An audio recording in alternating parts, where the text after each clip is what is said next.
Puji Tuhan. Mari kita bersama-sama membuka Alkitab kita dari Yohanes pasal 15. Ayat 1 sampai dengan ayat 8. Kita akan membacanya secara bergantian. Yohanes pasal 15 ayat 1 sampai dengan 8. Saya baca ayat ganjil, Bapak Ibu Saudara sekalian, saya mohon membacakan ayat-ayat genap sampai dengan ayat 8. Dan ayat 8 kita akan baca secara bersama-sama. Demikian bunyi firman Tuhan. Pokok anggur yang benar. Akulah pokok anggur yang benar dan Bapakulah pengusahanya. Silakan.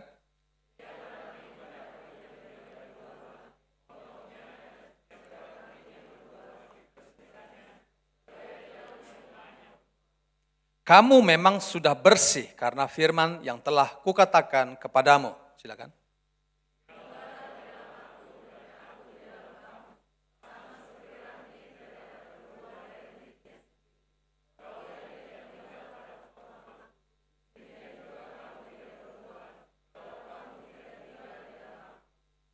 Akulah pokok anggur dan kamulah ranting-rantingnya.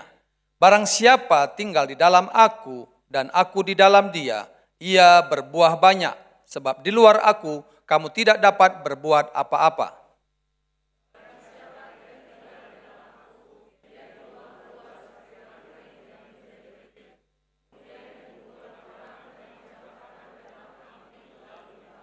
Jikalau kamu tinggal di dalam aku dan firmanku tinggal di dalam kamu, mintalah apa saja yang kamu kehendaki dan kamu akan menerimanya. Sama-sama, dalam hal inilah Bapakku dipermuliakan, yaitu jika kamu berbuah banyak dan dengan demikian kamu adalah murid-muridku. Haleluya. Hari ini saya akan menyampaikan firman Tuhan dengan judul melekat kepada Kristus.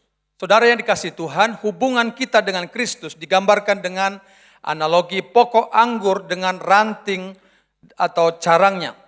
Ada 3 pribadi yang kita akan soroti dari teks pembacaan kita. Saudara-saudara, yang pertama adalah Allah, dikatakan sebagai pengusahanya. Dan Yesus Kristus adalah pokok anggur. Dan yang ketiga, manusia adalah ranting-rantingnya. Kebenaran yang bisa kita pelajari dari analogi tentang pokok anggur ini adalah pertama, bagaimana kita cara melekat kepada Yesus. Yohanes 14 ayat 4 dan 5 dikatakan tadi 4a khususnya tinggallah di dalam aku. Dan 5 bagian B dikatakan barang siapa tinggal di dalam aku dan aku di dalam dia. Ada sebuah hubungan yang begitu intim antara Tuhan dan manusia. Yesus adalah pokok anggur dan saudara dan saya adalah carang-carangnya. Kita harus nempel, sama-sama katakan nempel. Ya, melekat, nempel saudara-saudara. Dalam bahasa Indonesia, Kamus Umum Bahasa Indonesia mengatakan melekat itu menempel benar-benar, ya, sehingga tidak mudah lepas. Bapak Ibu yang dikasih oleh Tuhan, kadang-kadang kita merasa kalau kita sudah hadir di sebuah kegiatan gereja atau kelompok kecil, komsel, apapun namanya, kita merasa sudah nempel. Kalau kita sudah melayani, menyanyi, mimpin pujian, main musik, bahkan kadang-kadang menyampaikan firman, kita merasa sudah nempel. Pertanyaannya adalah, benar nggak kita nempel? Karena kalau nempel, ada sesuatu yang akan kita dapatkan, ada sesuatu yang kita peroleh. Dalam dunia sehari-hari, saya mendengar kalau ada seorang pejabat dideketin oleh seseorang pengusaha, wah, si Anu itu dekat sekali, nempel saudara-saudara. Artinya dia punya otoritas. Yang pejabat adalah saudara yang lain, tetapi teman pengusaha ini menjadi punya kuasa karena dia nempel. Siapa yang dekat dengan Bapak Presiden Jokowi yang nempel selalu, wah dia punya otoritas, punya kuasa yang sangat besar. Sebenarnya otoritas itu ada di atas Bapak Presiden. Tetapi karena ada orang nempel kepada dia, similar. Otoritas itu pindah kepada dia. Satu kali saya dapat kesempatan mendoakan seorang letnan jenderal di Bandung karena anaknya meninggal di Singapura, istrinya trauma. Saya harus hadir di sebuah pertemuan di mana bendaharanya itu Brigjen harus diganti dengan yang lain. Ada upacara singkat, saya hadir menyampaikan kata-kata firman singkat sekali, walaupun bukan orang Kristen semua. Saya duduk makan semeja dengan beliau dan istrinya, sempat communicate, counseling, karena dia trauma. Asal lihat warna putih dia trauma, saudara-saudara. Makan juga sebentar kayak basa-basi karena namanya formal ya, di syuting, di hadapan pejabat dan sebagainya. Beberapa hari kemudian saya ada sebuah urusan, saudara-saudara. Entah bagaimana saya harusnya antri. Tapi karena ada let call di bawah si bapak itu, dia bilang, udah Bapak langsung aja, saya sudah kenal Bapak. Saya bilang, kenal di mana? Saya bukan siapa-siapa. Saya udah kenal, Bapak pimpinan saya, Letnan Jenderal ini pernah makan semeja dengan Bapak. Saudara-saudara, makan hanya semeja, punya otoritas. Yang jenderal kan dia, saya bukan siapa-siapa. Tapi karena makan semeja, pernah ngobrol, pernah konseling istrinya, maka otoritas itu ada dalam diri saya. Saudara tahukah kita ketika kita ngobrol dengan Tuhan, ketika kita intimasi dengan Tuhan, otoritas itu juga ada dalam diri kita yang percaya katakan amin. Otoritas itu juga ada dalam diri saudara yang percaya katakan amin. Saudara bukan orang biasa. Saudara ada di dalam diri saudara, ada roh Allah yang luar biasa, yang membuat kita bisa melakukan perkara-perkara besar bersama dengan Tuhan. Bagaimana cara kita melekat? Tadi kita tinggal di dalam Kristus. Firman Tuhan tinggal di dalam kehidupan kita. Seringnya kita ini kejebak saudara-saudara dengan hal-hal seremonial, hal-hal atribut-atribut rohani. Satu kali seorang bapak pengusaha mebel datang ke saya bercerita, Pak saya kecewa sama orang Kristen. Saya bilang kecewa kenapa Pak? Dia bercerita ada selalu tiap pagi atau beberapa kali pagi itu ada datang ke toko dia. Ngobrol bawa Alkitab besar dulu namanya Alkitab penuntun sudah agak besar ya. Lalu ngobrol hal-hal rohani, kehidupan, dia bacakan juga firman, saudara-saudara. Obrolan mereka menjadi baik. Bukan sekali, bukan 2 kali, bukan 3 kali. Tapi di penghujung, di mana pertemuan itu, di mana teman itu yang sering datang mengatakan haleluya, puji Tuhan, minjam uang. Karena dia membutuhkannya untuk sebuah usaha. Si bapak pengusaha atau pemilik mebel ini nggak pikir panjang karena dia tahu dia rohani sekali, dia pakai firman, dia baik sekali, dia berkata oke, dia transfer sejumlah uang bukan sedikit, cukup besar saudara-saudara. Tapi sayangnya dikatakan setelah uang itu ditransfer, nomor handphone diganti, nggak pernah ketemu, saya bodohnya kata dia, ngaku dia bodoh saudara. Bodohnya saya nggak pernah tanya rumahnya di mana, sebenarnya pekerjaannya apa, jangan-jangan fiktif apa yang dikatakan. Saudara-saudara, dikelabui dengan penampilan yang kelihatan soleh, baik, ayat-ayat firman yang keluar. Sepertinya semua rohani, semua intim dengan Tuhan. Tetapi sesungguhnya, saya mau kasih tahu, orang yang intimasi dengan Tuhan nggak mungkin bohongin orang yang percaya kata amin. Nggak mungkin nipu orang yang percaya kata amin. Kalaupun ada di sini bertobat saudara-saudara ya, saya percaya tidak ada. Itu hanya orang di luar tadi yang kesaksian itu. Tapi sangat mengenaskan, membuat sedih, kehidupan Kristen menjadi tercoreng karena kehidupan yang tidak intimasi dengan Tuhan. Seorang pemudi yang sudah mendalami mulai firman Tuhan, ini ceritanya sekolah, kenalan dengan dosennya saudara-saudara. Ini bukan lagi mahasiswanya tapi dosennya, berarti kan lebih rohani ya, artinya lebih baik harusnya. Saudara-saudara ternyata dia dikecewakan selain mereka dia belajar dari dosen itu karena sama-sama masih lajang membangun hubungan cinta.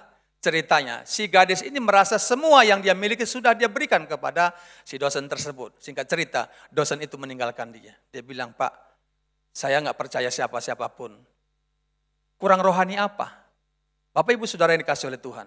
Jadi saya ingin sampaikan kepada kita jangan sampai hidup kita dikecap atau disimpulkan bahwa kita, kekristenan kita palsu saudara-saudara. Enggak bertumbuh, enggak intim dengan Tuhan.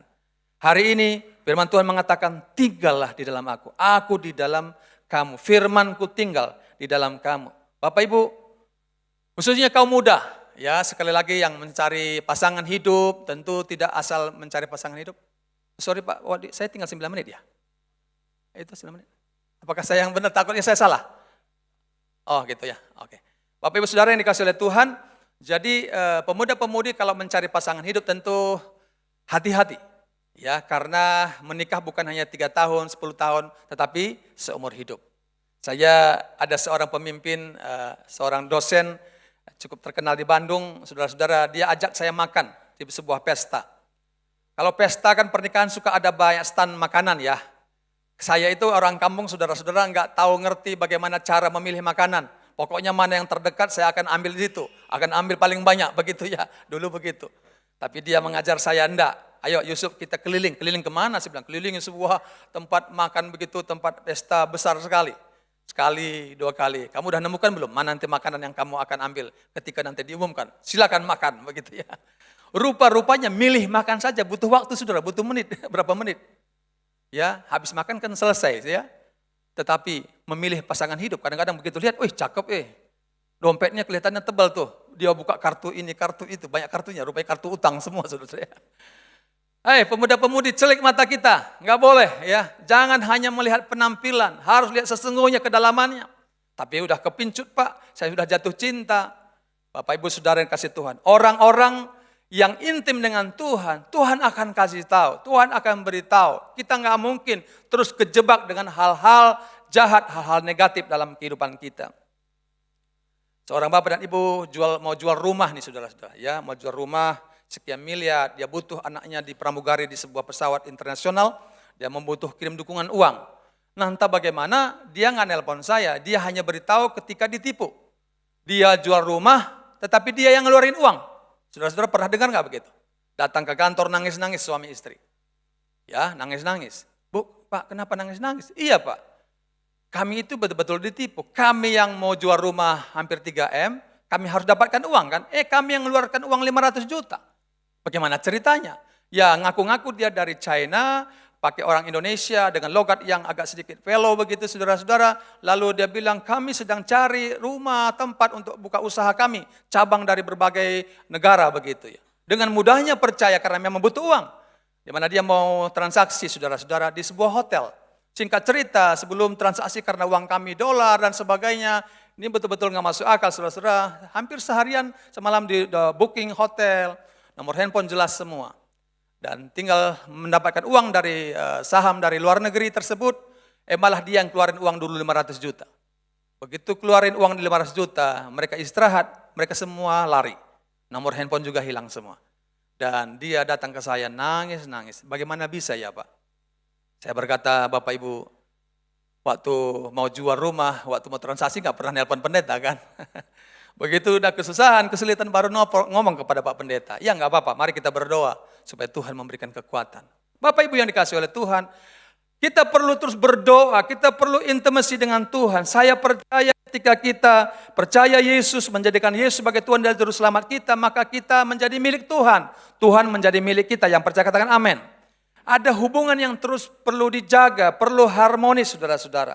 Untuk itu perlu kita baca firman, renungkan firman, lakukan. Saya percaya kalau itu kita lakukan hari demi hari, maka setiap langkah hidup kita akan dituntun Tuhan, akan dibimbing dan pelihara oleh Tuhan. Saudara-saudara, tapi kadang-kadang kita masih malas, enggan. Saya senang sekali kesaksian Pak Rubin, Om Julius bagaimana mendidik anak untuk terus baca firman, baca firman. Jemaat juga diingatkan, kalau engkau ingin mendengar suara Tuhan, read the Bible, baca Alkitab, berulang-ulang. Dan itu saya lakukan dan juga saya tanamkan di keluarga. Saya usahakan selalu 5 pasal tiap hari selain perenungan beberapa ayat tertentu. Karena apa? Karena saya sadar dunia begitu jahat, dunia begitu menggoda. Tetapi orang yang hidup dalam firman pasti dia akan menang. Pasti diselamatkan, yang percaya kata amin. Bapak Ibu Saudara yang kasih Tuhan, bagaimana kita melekat kepada Yesus? Kita hidup dalam firman. Firman Tuhan hidup di dalam kehidupan kita. Ada 3 tingkatan hubungan dengan Tuhan atau komunikasi dengan Tuhan.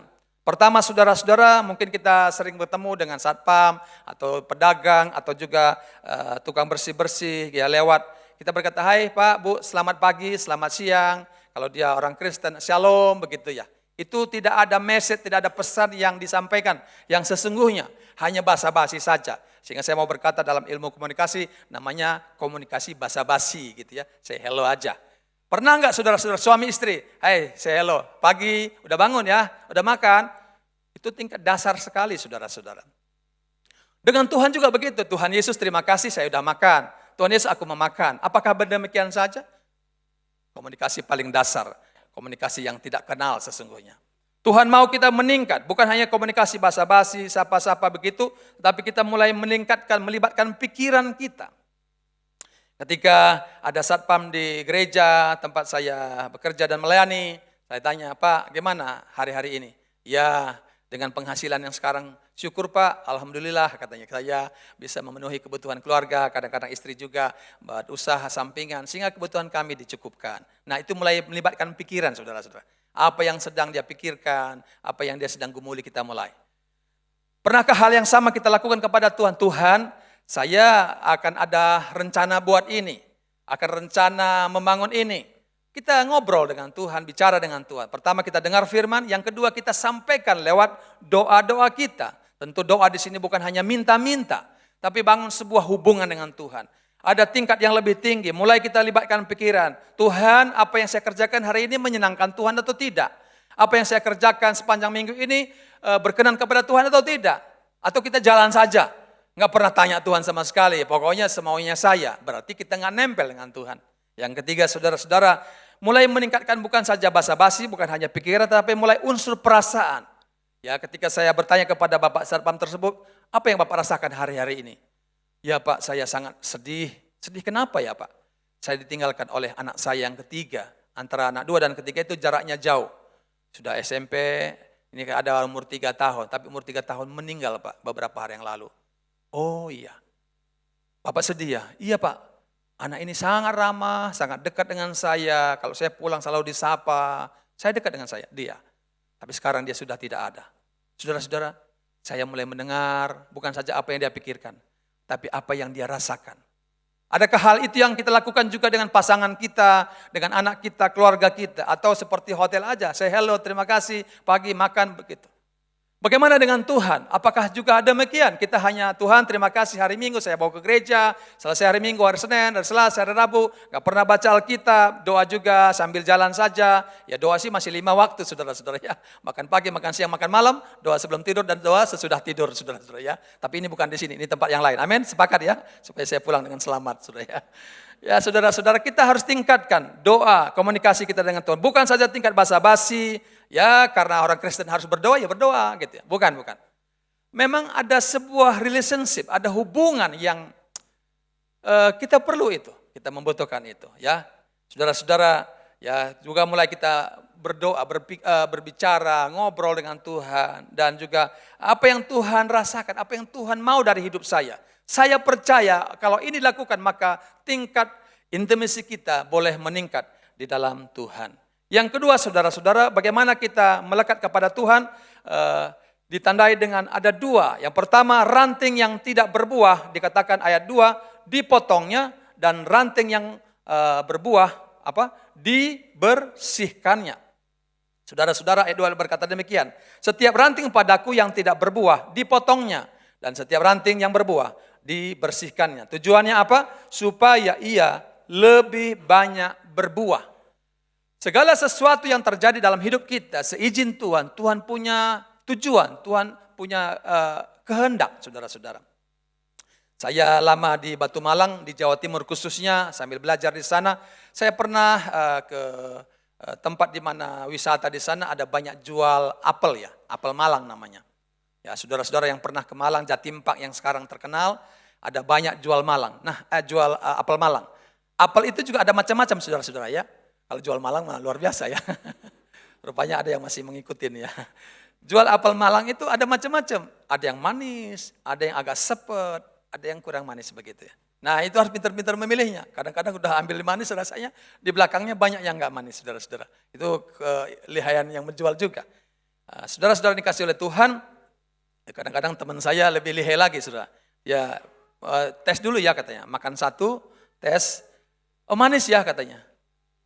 Berapa harganya? Selalu nggak cocok harganya. Ya udah pindah lagi sebelah. Lama-lama keliling dia saudara. Tiap jualan itu dia makan satu-satu saudara. Lama-lama nggak jadi beli saudara. Jadi bukan hanya penjual yang lebih pintar, yang membelinya juga pintar juga. Yang jelas ini pasti sahabat saya dari Sumatera begitu ya. Saudara-saudara ini nggak perlu ditiru saudara. Pasti nggak intimasi dengan Tuhan gitu ya. Nah saudara-saudara dikasih Tuhan, buah itu bisa manis katanya, begini ceritanya. Satu kali saya pernah ke ladang tempat apel itu, saudara, kebun apel itu semua dipotong semua. Waduh, kok mati semua apelnya begitu luas, saya bilang gitu. Oh bukan mati Pak, memang sengaja ada satu masa dipotong semua. Jadi tidak ada laun, tidak ada, hanya separuh saja. Tapi tiba waktunya itu mulai bertunas kembali dan rindang dan menghasilkan buah. Bukan hanya buah yang baik, tapi manis-manis. Oh iya. Jadi kalau dipotong itu berarti ada tujuannya, ada sasarannya. Allah berkata carang yang tidak berbuah dipotong. Sama-sama katakan dipotong. Pernahkah dalam kehidupan kita dipotong? Ya diizinkan Tuhan dipotong supaya kita menghasilkan kehidupan yang lebih baik lagi, saudara. Ya ngomongnya sih mudah ya, mengalaminya tidak mudah. Ya satu kali saya menyambut seorang hamba Tuhan yang saya kagumi masih muda. Ya umur sekitar 40-an waktu itu, 40 sekian. Anaknya sudah 6 saudara ya, orang Amerika namanya John Webster. Saya masih ingat sekarang karena berkesan sekali. Saya antar dia untuk menyampaikan firman, memimpin seminar. Tiba-tiba dia berdumbuat. Ada beberapa didumbuatin, salah satu saya. Brother Yusuf Tarigan katanya. Oh dia masih ingat nama saya begitu ya. Saya pikir ada hal-hal nubuatan yang bagus ya. Dia bilang Anda harus bertobat. Wah saya pikir memang pendeta juga harus bertobat, amin. Pendeta harus bertobat, amin. Ini jemaat banyak kekecewaan sama pendeta. Enggak. Nah saudara-saudara, Yusuf harus bertobat. Kalau enggak bertobat, binasa katanya. Ya saya juga tahu firman Tuhan, kalau bertobat binasa gitu ya. Tapi apa? Dia bilang Yusuf arogan, Yusuf sombong, hanya cari pujian manusia. Saudara saya bertemu baru 3 hari. Dalam hati Tuhan, aduh enggak tanggung-tanggung nih, saya ini orang introvert saudara-saudara. Orang introvert itu agak sedikit perlu hati-hati bagaimana menasihati, menegur dia. Apalagi tahu firman kan, kalau menegur orang enggak boleh depan banyak orang kan, 4 mata dulu kan begitu ya. Ini enggak langsung ditembak. Hari itu saya harus memutuskan, tetap marah atau bertobat saudara-saudara. Di tengah jemaat ini. Ya saya juga enggak berani, Pak Yudi enggak berani kan gitu. Saya ada di situ dan saya antar jemput dia, ngantar dia makan, hospitality dia 3 hari saudara. Waktu saya lagi marah, awas kamu ya, nanti saya nggak antar kamu gitu ya. Ini keterlaluan pendeta. Mesti memang harus bertobat saya saudara ya, karena masih penampilannya sudah rajin, melakukan ini, melakukan itu. Ada pelayanan apa saya hadir saudara ya. Tapi ternyata dalamnya belum beres saudara, belum beres. Jadi memang dikirim Tuhan dari Amerika khusus untuk memotong saya saudara-saudara. Dan waktu itu saya memilih, saya harus bertobat. Kalau engkau bertobat, dia kata, ada kalimat berikutnya. Sembah Tuhan, worship God. Jangan sibuk ministry, jangan sibuk pelayanan. Sembah Tuhan nomor 1. Sekali lagi bukan di depan 10 orang, 500 orang.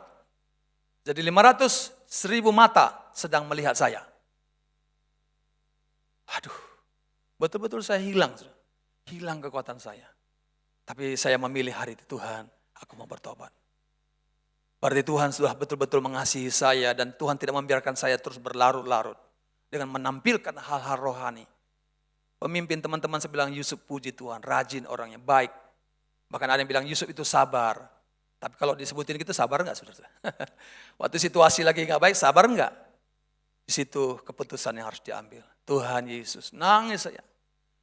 Muka saya jadi merah, padahal kan hitam saudara ya, merah. Aduh Tuhan, tolonglah Tuhan. Saya mau taruh mana muka saya ini, lihat semua cuma orang yang mengenal saya. Ya muka saya masih di sini saudara-saudara, tapi rasanya waduh Tuhan saya enggak berani lagi. Tapi ketika saya bertobat, ada sukacita yang mengalir. Yang percaya kata amin. Beri kemuliaan bagi Tuhan Yesus, haleluya. Lebih baik bertobat walaupun terlambat saudara-saudara, karena sudah harus dibuatin oleh hamba Tuhan yang jauh-jauh. Dia enggak tahu saya siapa kok. Berarti Tuhan sedang berbicara melalui dia. Dan saya menangis dan mulai hari itu saya worship God, sembah Tuhan. Saya enggak melakukan banyak pelayanan yang apapun sebelum saya menyembah Tuhan. Tapi setelah itu dia berjanji, Tuhan berjanji pada saya itu, akan 2-3 pekerjaan bisa engkau lakukan karena engkau menyenangkan Tuhan. Jadi bukan lagi karena usaha kehebatan kita, sembah dia, muliakan dia. Maka Tuhan akan membuat terobosan dalam bisnis pekerjaan bahkan juga dalam pelayanan kita. Saudara mau diberkati Tuhan, amin? Nempel sama Kristus, nempel sama Tuhan. Firman-Nya tinggal dalam kita. Doa ya. Saudara yang kasih Tuhan dan siap dipotong. Yang kedua saudara-saudara, Tuhan mau supaya kita juga siap dibersihkan. Kehidupan kita ada hal-hal yang selain dipotong tadi kita perlu dibersihkan. Motivasi kita, ambisi kita, tujuan kita. Saya merasa hari demi hari saya berdoa Tuhan. Ambisi pribadi kok masih muncul ya Tuhan. Tolonglah ya Tuhan. Kalau enggak bertobat juga, maka Tuhan kirim nanti orang-orang yang akan mengingatkan kita, menegur kita, supaya kita kembali ke relnya Tuhan, kembali ke jalannya Tuhan. Kalau hamba Tuhan dan sebagian juga enggak mau juga, anak cucu kita juga bisa dipakai Tuhan. Saya itu sangat senang dikarunia Tuhan seorang cucu, ya jadi muda-muda begini sudah punya cucu Bapak Ibu ya. Ya jadi cocoknya namanya opa keren, saudara ya. Saudara, apa yang terjadi, cucu saya suka bawa naik mobil, tiba-tiba dia bilang gini, opa, jangan kenceng opa. Saudara tahu berapa umur cucu saya? 3 tahun 8 bulan sekarang, waktu itu 3 tahun setengah. Waduh, ini cucu kecil saya kok udah mulai menyampaikan suara Tuhan. Bagi saya itu pesan Tuhan. Ya saya kendorkan lagi remnya, gasnya susah. Kadang-kadang kita, Tuhan sudah bicara lewat kiri kadang kita, tapi kita mengeraskan hati. Tapi saya tidak mau, saudara. Saya tidak mau sampai berlanjut sampai nanti nubuatan yang begitu keras. Tapi yang pelan pun mulai kita sadar. Saudara yang kasih Tuhan, dibersihkan. Motivasi kita apa? Salah satu juga dulu kesukaan saya suka nonton, saudara. Ya maaf, saya suka nonton. Khususnya nonton film India. Siapa sih yang pernah film India? Ya saya kan dari Sumatera ya, senang film India, saudara. Apalagi yang namanya perang dan sebagainya. Karena dibesarkan keluarga yang suka dendam gitu ya. Jadi kalau ada film siapa yang ini habisin saja itu ditanamkan begitu. Tapi sejak jumpa Yesus mulai dikikis, dibersihkan. Tapi nontonnya masih nonton saudara-saudara. Istri saya sudah negor saya enggak berubah. Anak saya negor, "Papa kok nonton terus sih?" Tapi ketika saya menyembah Tuhan, ketika saya worship God, Tuhan sendiri yang mengubah keinginan saya, bukan lagi nonton. Ini istri saya ada saksi di sini. Saya nggak pernah nonton lagi, saudara. Saya hanya merenungkan firman, berdoa. Dulu tidak ada hari tanpa nonton. Saya sudah melayani Tuhan, saudara. Jangan berpikir saya sudah hamba Tuhan, saya sudah beres semua. Enggak. Orang taunya semua saya beres. Tapi sesungguhnya kehidupan saya masih belum nempel sepenuhnya dengan Tuhan. Kalau saya melayani, semua orang muji. Wah, Bapak Yusuf rajin ya, rajin doa, rajin kunjungan, rajin ini. Semua muji. Pokoknya doa, puji-puji gitu. Tapi di rumah bukan begini. Kalau di luar begini, di rumah begini. Keluar aktif, ke dalam, enggak peduli. Saudara-saudara, saya mau berkata, saya sesungguhnya enggak nempel dengan Tuhan. Orang yang nempel dengan Tuhan, dia akan diajar, dia akan dibimbing, dia akan diarahkan. Dia akan dipotong bagian-bagian yang tidak berkenan, dibersihkan. Saya bersyukur Tuhan menolong saya. Beberapa tahun terakhir ini, puluhan tahun terakhir ini, puji Tuhan, saya menang dari kebiasaan-kebiasaan yang buruk. Hobi-hobi yang tidak menyenangkan Tuhan. Orang yang nempel dengan Tuhan, ngerti maunya Tuhan apa, dan dia melakukannya. Haleluya, puji Tuhan. Saudara-saudara yang kasih Tuhan, biarlah kita semua sungguh hari ini bukan saja sekedar hadir di tengah ibadah kita, mendengar sebuah renungan firman. Tetapi kita buka hati, Tuhan tolong. Firman Tuhan yang sederhana disampaikan, bahasa yang sangat sederhana, kiranya menolong kita, membuka hati, menyadarkan kita. Yang penting endingnya adalah kita bertobat dan berubah. Mari kita buka hati kita, sehingga kita boleh memuliakan Tuhan di dalam kehidupan kita. Apa tujuan dari semuanya itu? Berbuah dan memuliakan Tuhan. Ayat 8. Dalam hal inilah Bapakku dipermuliakan, yaitu apa? Jika kamu berbuah banyak dan kamu akan disebut muridku. Hal menarik saya tadi di menjelang ibadah kedua, saya diingatkan untuk ayat 7. Ini ada 2 kelompok yang alergi dengan hal ini. Jikalau kamu tinggal di dalam aku dan firmanku tinggal di dalam kamu. Nah ini permintaan atau kalimat berikutnya nih. Orang-orang Pentakosta suka menggunakan ayat ini. Atau karismatik. Mintalah apa saja. Saudara masih bersama saya, amin?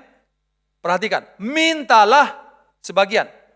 Mintalah yang satu saja, enggak. Mintalah, apa Anda katakan? Apa saja. Wah ini kalau saudara mengerti, ini kan kompleks sekali, besar sekali. Dan orang-orang Pentakosta karismatik senang dengan ayat ini. Tapi orang-orang yang Lutheran atau orang-orang tradisi, dia berkata, kok semua minta sih, enak banget ya. Saudara jangan terjebak, kita harus kembali kepada firman, bukan karena kata siapa-siapa, kembali kepada firman. Firman berkata, jikalau kamu tinggal di dalam aku, dan firmanku tinggal dalam kamu, izinkan saya sampaikan ini. Mintalah apa saja yang kamu kehendaki. Saudara hendaki apa? Wah, banyak orang langsung pengikutnya, saudara-saudara. Pasti orang senang semua. Tapi perhatikan, kita nggak boleh lepas dari konteks, nggak boleh lepas dari ayat sebelumnya. Ya, memang dikatakan mintalah apa saja yang kamu kehendaki, janji Tuhan kamu akan menerimanya. Sekali lagi, saya ulangi, ini ayat sangat menyenangkan bagi orang banyak. Tapi perhatikan, dilupakan di mana ayat atau kalimat sebelumnya.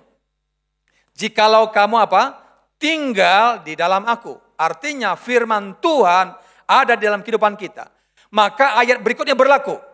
Hanya mereka yang sudah diterangi pikirannya, diterangi kehidupannya, maka mintanya nggak aneh-aneh. Yang percaya kata amin. Loh, saya ditantang loh oleh seorang bapak umur sekitar 45-an. Pak, saya ini sudah menceraikan istri saya yang pertama. Oh begitu? Ya sekarang saya menikah yang kedua nih. Bapak kenapa lakukan itu? Loh saya kan udah tanya Tuhan. Loh tanya Tuhan gimana? Saya ambil uang, koin, saya lempar ke atas. Kalau nanti yang ini yang keluar, berarti saya setuju. Tuhan setuju dengan istri saya yang kedua. Kalau nanti sebaliknya berarti Tuhan nggak setuju. Ternyata Pak, setuju tuh. Saudara tertawa, berarti saudara ngerti firman Tuhan berarti ya. Yang nggak tertawa saya nggak tahu, mungkin sedang berdoa gitu ya. Mudah-mudahan pasangannya jangan begitu. Ini kisah nyata sudah Mekarwangi, saudara. Ini ngomong gitu ke saya. Waduh, kalau begini bentuknya, minta apa saja, saya kira Tuhan tidak akan menjawab. Tapi buktinya Pak, dikasih. Saya bilang bukan Tuhan yang ngasih. Saudara setuju dengan saya, amin? Oh saudara nggak setuju dengan saya? Bapak ibu saudara yang kasih Tuhan, dia nikahin saudara. Dan saya mau kasih tahu, kalau engkau melawan Tuhan, penderitaan yang kau akan alami. Loh jangan main-main, kalau pendeta kamu main-main silakan aja lah. Tapi ini dengan Tuhan. Tuhan berkata tidak boleh menceraikan. Amin Bapak ibu ya, setuju ya dengan firman Tuhan itu. Apalagi sudah diceraikan, nikah lagi yang kedua. Pelanggarannya bertubi-tubi. Tapi dengan mudahnya hanya dengan lempar uang. Saudara-saudara, mintalah apa saja. Bukan berarti cari lagi pasangan yang kedua juga itu minta dikabulkan Tuhan. Enggak, berarti tidak sesuai. Nipu orang, yang penting saya untung. Sesuai enggak? Enggak sesuai. Kadang-kadang kan begini saudara. Kalau udah kepepet sudah, ada apakah naik motor, apa naik mobil, kita buru-buru, lihat lampu merah, tapi rasanya kok masih kosong, lewat aja. Tiba-tiba di sebelah ada polisi rupanya. Lalu berdoa, doa dengan cepat, Tuhan Yesus, lindungi saya. Butakan mata mereka, supaya saya bisa lancar lewat. Saudara-saudara, loh ini bukan tingkat jemaat, ini sudah pelayan saudara-saudara. Saya waktu di atas mobil, aduh Tuhan, tangkap saja kami Tuhan, tangkap saja kami Tuhan. Supirnya bilang, Tuhan malu Tuhan, ada pendeta Tuhan, ada pendeta Tuhan. Nah saudara-saudara, ini menurut saya ada yang tidak benar saudara. Mintalah itu sesuai dengan kehendak Tuhan. Tapi kan udah kepepet Pak, udah kepepet tangkap aja supaya bertobat. Amin. Ada orang bawa selingkuhannya ke puncak. Ya sekarang ini itu model lama ya, sekarang udah model baru saudara. Bawa selingkuhan, orang nggak tahu kan dia bawa selingkuhannya. Nginap di hotel. Tiba-tiba ada iparnya lewat, berdoalah dia, Tuhan, jangan sampai ipar saya tahu saya ada di sini Tuhan, begitu ya. Ya, saudara berdiam itu merenungkan atau marah saudara? Saya kalau mendengar itu, saya bilang, Tuhan, pertemukan supaya dia apa? Bertobat. Kadang-kadang kita menutupi hal-hal rohani, sudah melayani, tetapi masih kejebak dengan. Saya mau kasih tahu, iblis suka seperti itu. Tapi firman Tuhan mengatakan orang yang intim dengan Tuhan, dia menyukakan Tuhan. Bukan menyukakan keinginannya lagi. Apapun yang menjadi keinginan kita, kita serahkan kepada Tuhan. Saudara-saudara yang kasih Tuhan. Ya, Tuhan mau supaya kita menghasilkan buah. Termasuk di sini saudara, bagaimana kita berdoa. Doa-doa kita akan dijawab, dikabulkan oleh Tuhan. Ada pesimisme yang kedua begini, udahlah nggak usah berdoa lagi katanya. Saya nggak setuju, orang semakin belajar firman Tuhan katanya nggak mau berdoa lagi. Nggak perlu lagi katanya. Saya bilang berdoa tetap perlu, kenapa? Karena memang itu kehidupan kita, napas kita. Berdoa itu bukan minta-minta, nah ini definisi yang suka salah. Pikirnya minta ini, minta bukan, menyenangkan Tuhan. Bagaimana memuliakan Tuhan, sembah dia, puji dia. Bapak Rubin, Bapak Gembala kami di Bandung tadi menyampaikan juga. Menyembah Tuhan, tinggikan nama Tuhan. Nah sehingga waktu kita berdoa tidak terasa, bukan 10 menit, bukan setengah jam. Dulu paling takut saya berdoa itu, kok ada 1 jam ya, hebat sekali orang itu, rohani sekali. Sekarang setelah saya pahami firman, doa enggak terasa. Bukan hanya sejam, bisa 2 jam. Kita merasakan hadirat Tuhan begitu luar biasa di dalam kehidupan kita. Saya berdoa Bapak Ibu Saudara, Dikatakan di tadi bahwa berbuah itu, ya saudara, termasuk di dalam meminta kepada Tuhan. Minta apa? Apa saja yang kamu minta, tetapi jangan lupa yang seturut, yang sesuai dengan firman Tuhan. Jangan minta yang aneh-aneh, saudara. Tuhan tidak akan mengabulkan. Ya, yang berikutnya adalah banyak jiwa, ya, berbuah banyak. Ada 3 buah, saudara-saudara, 3 macam buah. Satu, perubahan karakter, Galatia pasal 5. Ya, sifat-sifat kita berubah. Yang kedua adalah buah pelayanan, ya. Buah pelayanan kita. Kita harus melayani Tuhan. Kalau ada kita yang hadir hari ini belum terlibat dalam pelayanan, mari kita terlibat dalam pelayanan. Kita boleh memuliakan Tuhan, kita boleh berbuah, saudara, ya. Yang ketiga, buah jiwa-jiwa, saudara. Jiwa-jiwa. Matius 28, 19-20 tetap berlaku. Bukan hanya para pendeta, bukan hanya para full timer. Berlaku buat semua jiwa yang intim dengan Tuhan. Matius 28 berkata, pergilah beritakan Injil. Ya. Dalam bahasa aslinya mendekati berkata begini, sementara kamu pergi.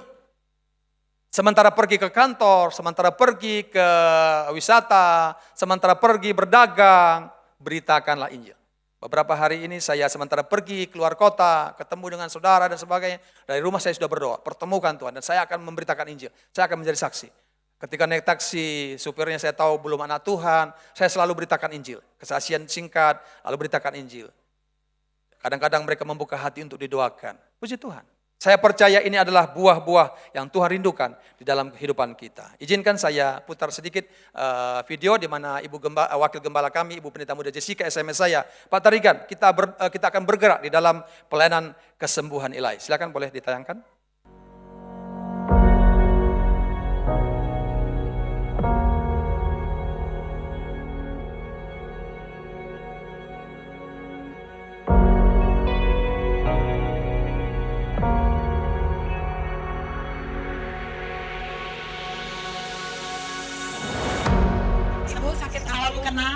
Tirza, Ibu Tirza, sakit Ya. apa Bu? Kanker payudara. Kanker payudara. Ya. Sebelum saya ke sini, saya kan males tadinya mau datang ya. Cuman kasih Tuhan itu selalu menyentuh gitu ya dalam hati saya. Selalu menjamah lewat suami saya. Amin. Mama harus bisa berani katanya. Mama harus bisa datang, jangan tidak bergaul. Karena saya setahun ini males ketemu orang gitu ya.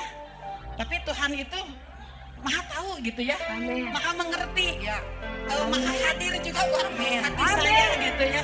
Amin. Saya bilang, Tuhan kalau memang ini untuk jalannya saya menuju kasih-Mu, menuju jamahan-Mu, berikan Yes. saya kekuatan. Yes. Berikan saya kelegaan dan berikan juga saya pemulihan dari Amin. hari ke hari gitu.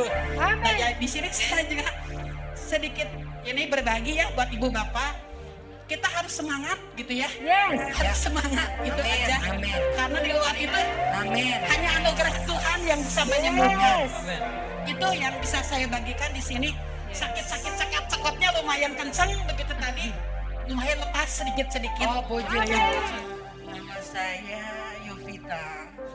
Saya selama ini kerja di rumah sakit Immanuel dan ini sakit saya ini sudah dari 2014 saya rasakan.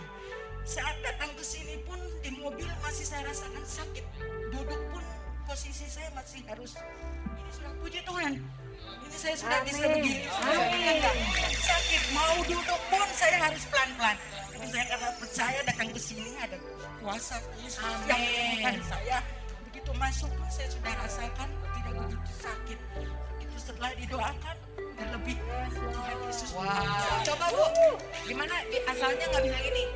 Ini Wow. sudah lagi. Puji Tuhan, puji Luar Tuhan. biasa. Tuhan. Siapa yang sembuhkan Ibu? Tuhan Yesus. Tuhan Yesus. Haleluya. Kemuliaan Tuhan yang menjadi kerinduan kita. Bukan lagi soal kesembuhan, bukan lagi soal mujizat, tapi kita berdoa biar kemuliaan Tuhan turun di tempat ini. Dan ketika kemuliaan Tuhan turun, mujizat Tuhan dinyatakan. Amin. Haleluya.